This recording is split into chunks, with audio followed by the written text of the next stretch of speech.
Hey everyone, Dr. Eric, the fitness physician, where I talk about all things related to hormonal fitness and muscle medicine and much more. So I help people over 40 optimize their health, hormones, and metabolism so they can live a life full of strength, energy, and vitality. So got my Thor shirt on. I'm going to be launching my superhero series coming up soon. So pay attention to that. Learn how you can achieve a superhero physique and metabolism. So everybody's going to love it, and especially those who like superhero stuff, but we're going to help you do that. So as you know, I talk about all things related to longevity, anti-aging, peptides, hormones, body composition, the ultimate in men's health and the ultimate in women's health as well. So doing a lot of cutting edge protocols, many courses, a lot of big things coming up this year, so stay tuned.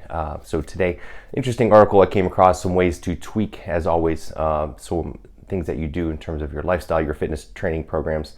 Talk about a little bit this in my upcoming course in terms of using other modalities. So this has to do, again, my muscle medicine series, this has to do with sauna, and specifically cardiovascular disease, cardiovascular health, endothelial health, and body composition. So this is in the journal Physiology. It was actually a randomized control study, so it was a highly well done study, and basically it examined people who had some risk factors for cardiovascular disease, and initially were a little bit sedentary, but they also did some breakdowns, and it applies to people who are training and not training as well. So as y'all know, basically of course the standard recommendations are get at least 150 to 300 minutes of exercise per week, right? Whether it's cardiovascular, strength training, combination thereof. So the assessment that what they really wanted to look at was cardiovascular risk factors and cardiovascular risk protection, blood pressure, lipids, all your cholesterol markers, and overall body composition. So they looked at this, of course, with standard measurements of body composition, DEXA scans, etc., blood pressure, pulse wave velocity to assess arterial stiffness, how stiff your arteries are.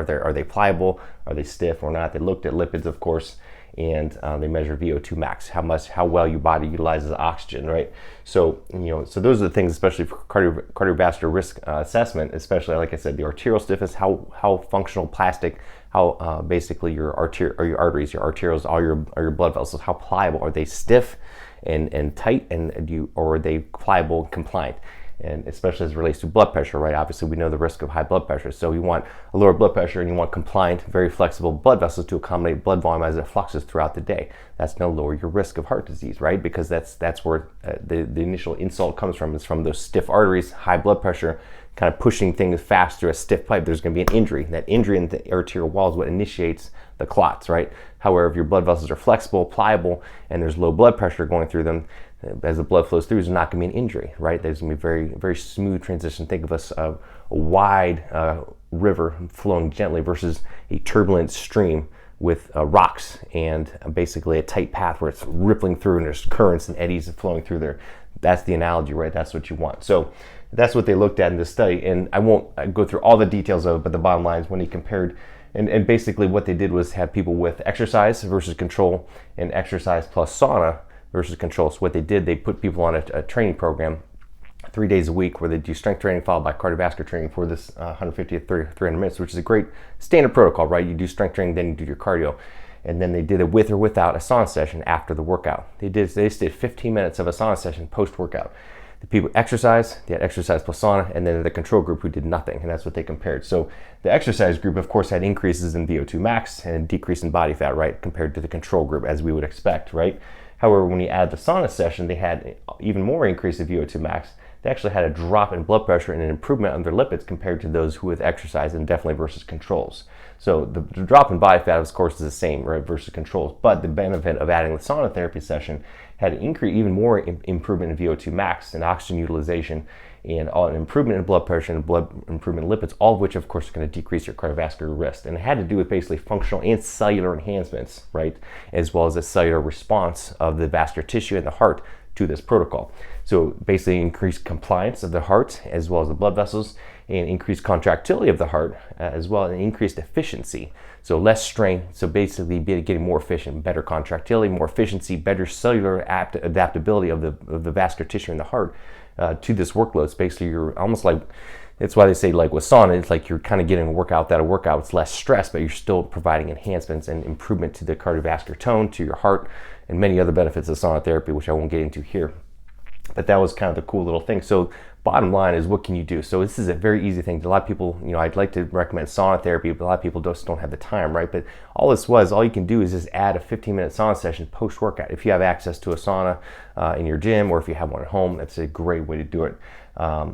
or sometimes they even have those, worst case scenario, you can always use other things too, like an infrared mat or something like that, but a sauna is going to be the best thing. So warm up your sauna if you have, or if you have one at your gym.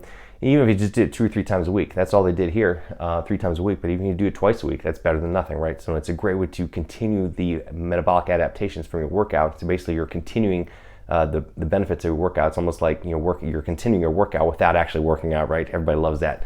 So hit your session, go hit the sauna, and then you're done, and you're going to get additional benefits. So that's a cool little hack, and it doesn't take much time at all. So I thought that was a very cool study, and one thing that I'm going to start implementing myself. I try to do sauna sessions a couple times a week just on my own, just to relax and recover, detoxification, mitochondrial enhancement. But this is a great way post-workout to do it as well. So and it's shorter. Instead of doing a 2 or 3 half-hour, 40-minute sessions, this is a quick 15-minute session. So it's a little more efficient for those of us who are busy. So I thought that was cool. So anyway, like this post, tag it, share it. Let me know what else you want to talk about. Lay up those comments. I want to hear how you're utilizing sauna or any other modalities you're doing to enhance your workouts. Let me know what else you want me to talk about, guys, and I'll gladly talk about it. Reach out to me if you want to work with me one-on-one.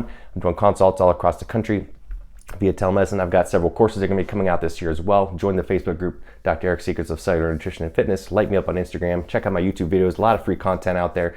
And anything else you want me to talk about, I'll gladly provide. I love providing value and content for anybody who wants to know what there is about aging, longevity, hormones, peptides, gut health, you name it. I'm doing it all. So a lot of cutting edge protocols. I'm working with the top docs and physicians and pharmacists around the country to provide new, cool, cutting edge protocols above and beyond what you'll see out there at all the mills and all the wannabe gurus out there, everything. So nobody knows it all. I don't know it all, but I'm trying to be, I work with the best, and I'm trying to provide the best for you. So let me know what else you want to learn about. Let's optimize your body, your health, so you can be better for yourself and your family and your loved ones. Remember to live to give, do something nice for someone today and pass it forward to other people. Let's make this a better place for all of us and all our kids and grandkids to grow up in. Everyone have a rocking day, and watch your superhero stuff, and we'll talk to you soon. Bye.